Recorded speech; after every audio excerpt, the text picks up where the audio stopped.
In today's video, I'm going to teach you how to check your Robinhood account status and statements. Let's get started by opening the Robinhood app on your phone, or if you prefer a bigger screen, head to robinhood.com in your browser. Make sure you're using the official site or the most up-to-date app so everything looks and works as expected. Now log into your Robinhood account. If you're prompted for additional verification, just follow the on-screen steps.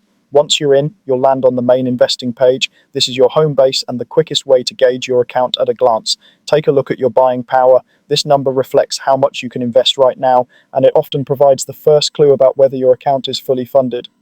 If your buying power seems lower than expected, you may have a pending deposit or a recent trade that affected your available funds.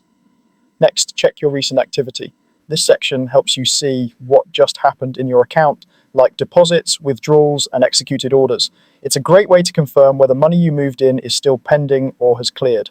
For a deeper look, open the menu or account drop-down and select History. Here, you'll see a timeline of your deposits, transfers, and transactions. Pay attention to the status next to each item. Pending means it's still processing, completed confirms it's done, and if anything shows as cancelled or failed, that explains why your buying power hasn't updated yet. From there, tap your profile icon and then open the menu. This is where you'll find more detailed documentation. Select reports and statements. Inside, you'll be able to view comprehensive information, including your account balances, full transaction history, and your monthly and annual statements.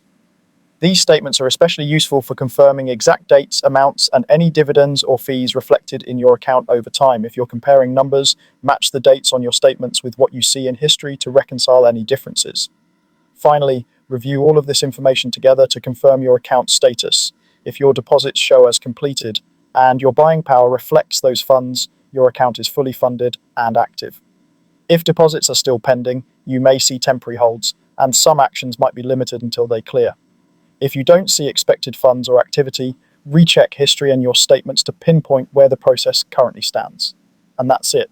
By using the main investing page for quick insight, history for transaction statuses, and reports and statements for detailed records, you'll always know whether your Robinhood account is active, pending, or fully funded.